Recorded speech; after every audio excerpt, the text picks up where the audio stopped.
Aunque definir con precisión el momento de inicio de un periodo artístico es una tarea difícil, puesto que se entrelazan características de un periodo que le antecede con otro que le sigue, la trascendencia de la ópera en el periodo musical barroco es de tal magnitud que en todos los estudios se toma como inicio de esta etapa musical su irrupción en Italia en el inicio del siglo XVII.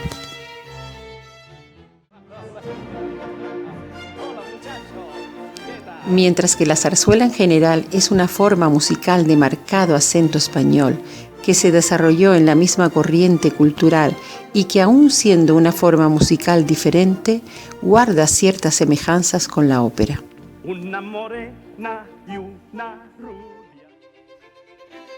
En este corto documental vamos a tratar de forma muy somera la evolución, características, semejanzas y diferencias de cada una de estas dos formas musicales.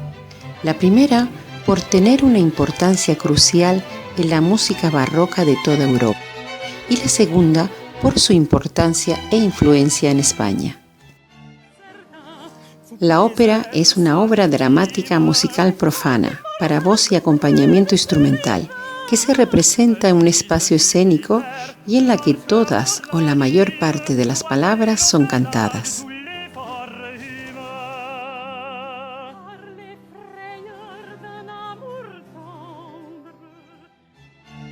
La ópera nació en Italia a principios del siglo XVII.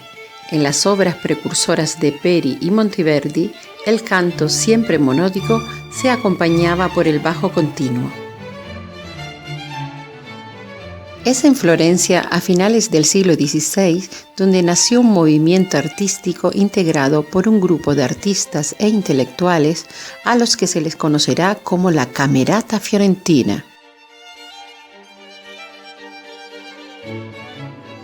Estos artistas están en contra del desarrollo polifónico que habían alcanzado las composiciones del Renacimiento.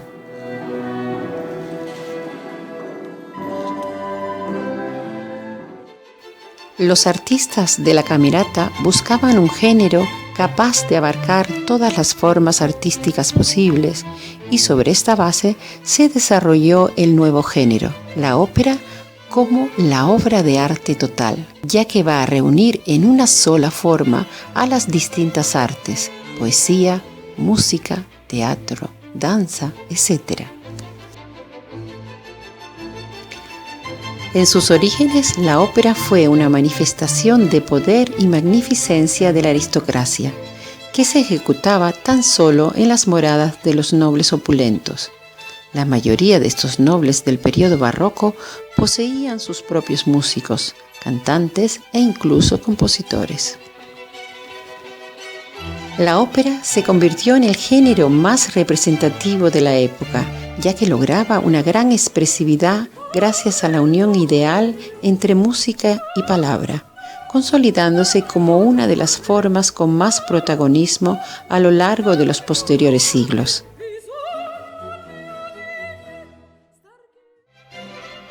Tradicionalmente se divide la historia de la ópera barroca italiana en 4 periodos, según la ciudad y el estado en el que florecieron. Ópera florentina mantuana, cuyo principal músico es Monteverdi con su obra maestra Orfeo. Ópera veneciana, cuyo representante más importante es Francesco Cavalli, con un gran sentido de la acción teatral. Ópera romana, su representante más significativo es Luigi Rossi. Ópera napolitana, en esta época destaca como compositor de óperas Francesco Provenzale, autor de más de un centenar de óperas. Según el desarrollo de la acción dramática, las partes principales en las que se divide una obra de teatro, una ópera o una zarzuela son las siguientes. El acto es cada una de las partes principales en las que se divide una obra escénica. Los actos suelen estar separados por un oscuro, cuando se apagan todas las luces del escenario, por la caída del telón o por un intermedio. Un acto representa en sí mismo una unidad coherente dentro del desarrollo de la trama. Desde el Renacimiento hasta el siglo XVIII se tendía a dividir las obras en 5 actos. pero desde el siglo XIX se dividen en 2 o 3 actos, y las piezas cortas suelen constar de un único acto. El cuadro es el conjunto de las escenas que se desarrollan con el mismo decorado. Cada vez que hay un cambio de decoración en el escenario, se produce un nuevo cuadro. Cada acto puede tener solo un cuadro o varios. Otra de las partes son las escenas, que están organizadas por la entrada y la salida de los personajes. Si en el principio de un acto o de un cuadro hay 2 personajes y aparece uno más o uno de ellos se retira, ha habido cambio de escena. La acción es el elemento fundamental de la escena. Una escena necesita a alguien en algún lugar haciendo algo. Así que para la realización de una escena se requieren 3 elementos: personaje, lugar y acción. En cuanto al aspecto musical, en la ópera se pueden distinguir las siguientes partes. Obertura. Es la parte inicial de una ópera, donde la orquesta tocará lo más característico y esencial del drama que constituye el argumento. Normalmente es breve y sirve como introducción al espectáculo. La música comienza con el telón cerrado que se abre en el transcurso de la obertura.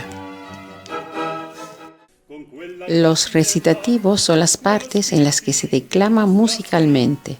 Los solistas modulan a voluntad, acercándose lo más posible a la espontaneidad del lenguaje hablado. Las arias son las partes cantadas por los solistas. La acción se detiene y el cantante expresa sus sentimientos por medio del lucimiento de su voz.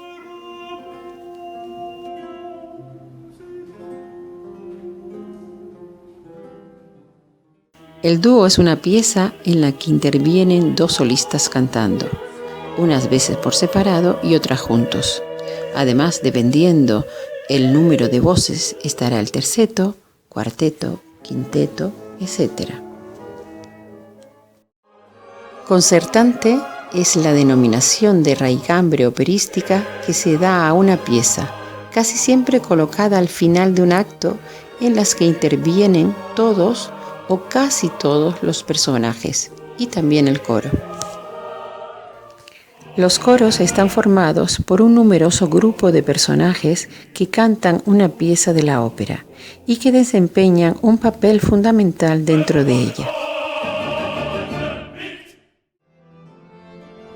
Los interludios son las partes instrumentales que se intercalan entre todos los fragmentos anteriores. Podemos distinguir 2 grandes tipos de ópera. La ópera seria, basada en argumentos mitológicos y heroicos, es el primer tipo de ópera que va a existir y será el preferido por la aristocracia, debido a su refinamiento. Es muy compleja debido a sus argumentos y a su gran despliegue técnico. A este tipo pertenece la primera ópera, Orfeo.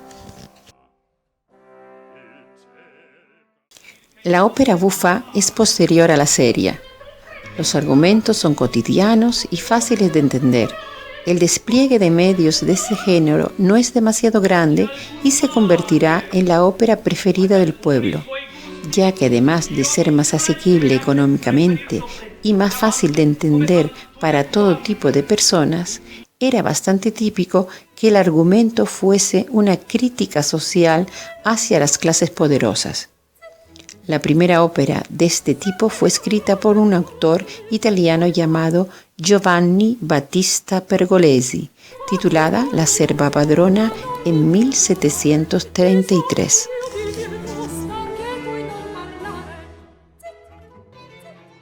En cuanto a la expansión de la ópera en Europa, podemos distinguir las diferencias territoriales que fueron adquiriendo en los distintos países en los que se desarrollaba. Francia fue uno de los primeros países que se hicieron eco de este nuevo género. Jean-Baptiste Lully es una figura determinante en la historia de la ópera francesa.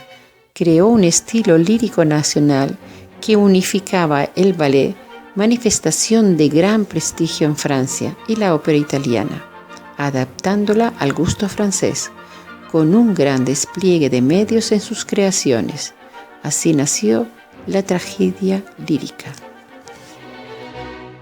En Inglaterra, la vida musical inglesa en el siglo XVII estuvo marcada por el régimen de Cromwell, que proclamó la República Inglesa e impuso su normativa, que incluía la prohibición de todo tipo de música pública, incluyendo también la música teatral, con el consiguiente retraso de la ópera.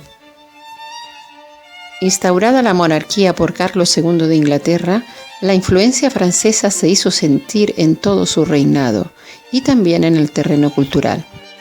El más grande compositor inglés de esta época es Henry Purcell, que en su célebre obra Didos y Eneas, estrenada en el año 1689, fue totalmente cantada. En Alemania, la ópera no fue cultivada con excesiva originalidad, siendo casi siempre un feudo de los italianos que penetran por las cortes de Viena y Múnich. Heinrich Schütz, el más interesante compositor del siglo XVII, introduce en la técnica tradicional las adquisiciones del barroco. Es también el creador del oratorio alemán.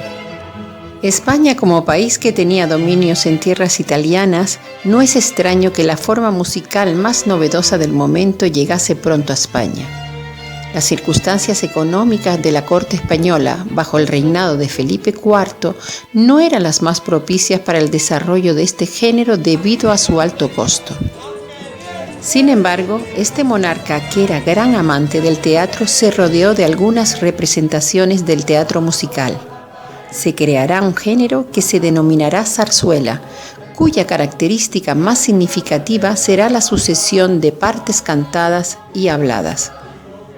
Similar a la ópera, la zarzuela es una forma de música teatral o género musical escénico surgido en España, que se distingue principalmente por contener partes instrumentales, partes vocales, solos, dúos, coros, etc., y partes habladas.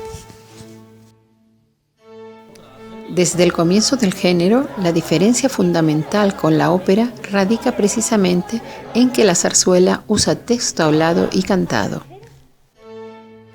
La zarzuela nace como espectáculo cortesano típicamente español en el siglo XVII. Sufre una variada evolución a lo largo del siglo XVIII y se transforma en espectáculo de masas urbanas a mediados del siglo XIX. Su nombre proviene del Palacio Real de la Zarzuela, residencia veraniega de Felipe IV. A este monarca le gustaba celebrar representaciones donde se alternaba el canto con pasajes hablados. La primera obra que lleva la denominación de zarzuela es El Laurel de Apolo, sobre texto de Pedro Calderón de la Barca, que fue representada en 1658.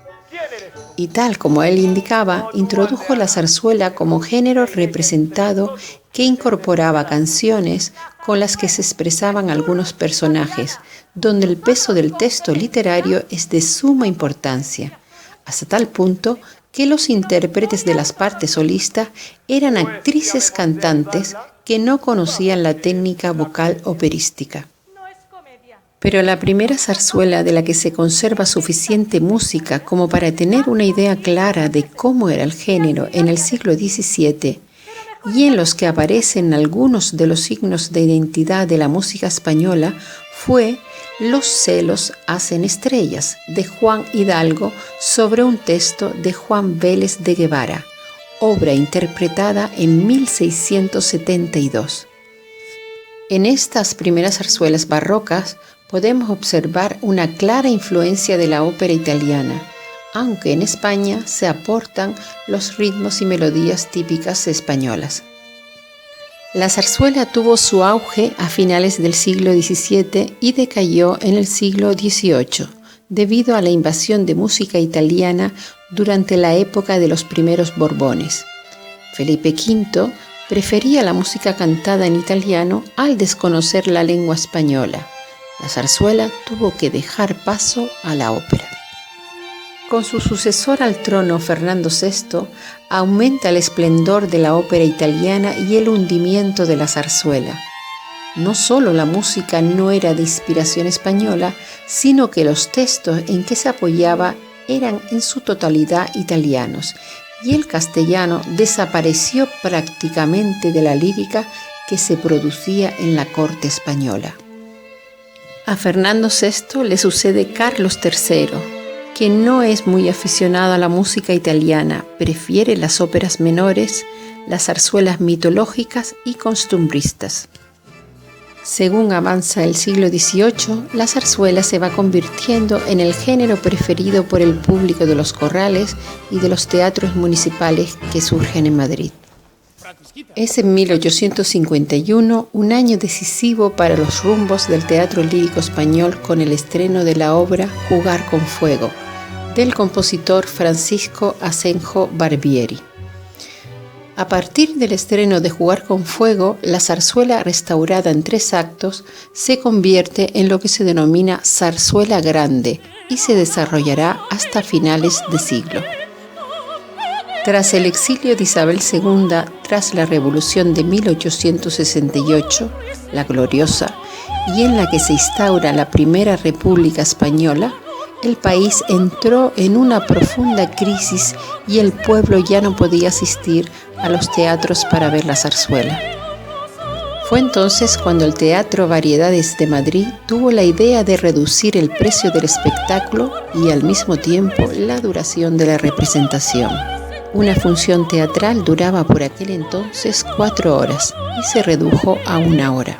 Fue lo que se llamó teatro por horas. La innovación tuvo un gran éxito y los compositores de zarzuelas se acomodaron al nuevo formato creando obras mucho más cortas.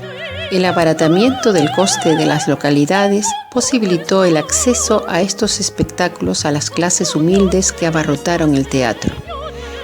Este fue el nacimiento del género chico teatral. Se le definía así a todas las obras teatrales breves en un solo acto, definibles generalmente por su carácter cómico y por ser representadas en las sesiones por horas de los teatros madrileños. El género chico, hasta entonces teatro hablado, incorporará la música con el fin de venderse mejor. Ello sucede por primera vez con la obra La canción de Lola, sainete lírico en un acto de Federico Chueca y Joaquín Valverde. En el género chico, el texto tiene más importancia que en la zarzuela grande. El texto, en los primeros años, se escribía en verso, otras veces se combinaba el verso y la prosa. Va a existir una estrecha relación entre músico y libretista. El género chico implicó otras realidades, como fue la creación de una nueva infraestructura de teatros que sirvió para que esta aventura lírica fuese posible. A los ya viejos teatros de la zarzuela y del circo acompañaron otros, el Martín, Recoletos, Maravillas, etc., quedando sobre todo el Teatro Apolo para el género chico y el Teatro de la Zarzuela para la zarzuela grande. Entre 1840 y 1860 surgirá una nueva generación de compositores que aparecen con fuerza y cuyos representantes van a ser los protagonistas del cambio, como Miguel Márquez, Federico Chueca, Joaquín Valverde, Tomás Bretón, Ruperto Chapí, etc. A comienzos del siglo XX, la zarzuela entra de nuevo en decadencia, siendo sustituida por otras variantes líricas, como las varietés, la revista o el cuplé. La Guerra Civil Española agrava el problema de los años anteriores y en la posguerra la decadencia es casi total. Al resurgir lo hace volviendo al formato de la antigua zarzuela grande, pero recogiendo las experiencias positivas del género chico. A este último capítulo de la historia de la zarzuela contribuyeron una parte importante de los músicos de la España de inicios de siglo. Son compositores muy productivos, entre los que se encuentra Falla, Amadeo Vives, José Serrano, Vicente Lleó, etc. A partir de 1879 nace la denominada generación de maestros. Más de 40 compositores, miembros de esta generación, se acercaron al género zarzuelístico y muchos de ellos lo dejaron marcado por la importancia de sus aportaciones, como son Luna, Penella, Sotullo, Alonso, Padilla, Bert, Moreno Torroba, etc. La generación del 27. Entre los compositores de esta generación destacan las figuras de Guerrero y Sorozábal.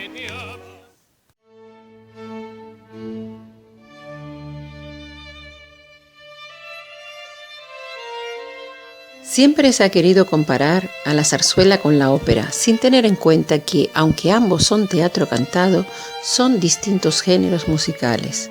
Entre la zarzuela y la ópera existen diferencias. La zarzuela nace como género musical en 1657 y la ópera lo hace mucho antes. Ambos géneros, en sus primeros pasos, iban dirigidos a reyes, condes, cortesanos y aristócratas. No llegan a un público algo más popular hasta mediados del siglo XVII.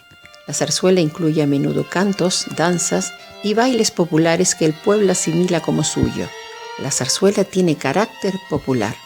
La ópera generalmente es totalmente cantada, aunque existen algunas pocas excepciones, mientras que la zarzuela en general es un género teatral cantado y hablado, en prosa o en verso. La zarzuela está cantada en castellano, a diferencia de la ópera que utiliza otros idiomas. Mientras la ópera está universalizada, la zarzuela es típicamente española.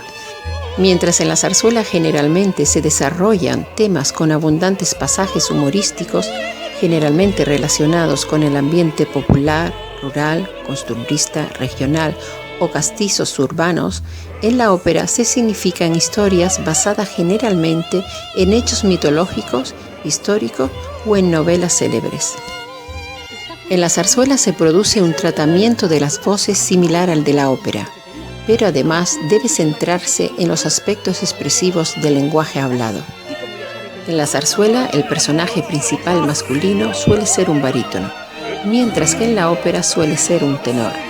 En la zarzuela existe también la figura del tenor cómico con un timbre característico y propio del género. La zarzuela generalmente es de más corta duración que la ópera. La zarzuela, al contrario que la ópera, no tiene recitativos. A la composición musical para voz solista de la ópera se le denomina aria, mientras que en la zarzuela se le denomina romanza. En la zarzuela siempre hay final más o menos feliz, donde generalmente no muere nadie. Sin embargo, en las óperas suele producirse un final trágico y solo en algunas pocas óperas serias culminan con final feliz, aunque en las óperas bufas o cómicas siempre acaban felizmente.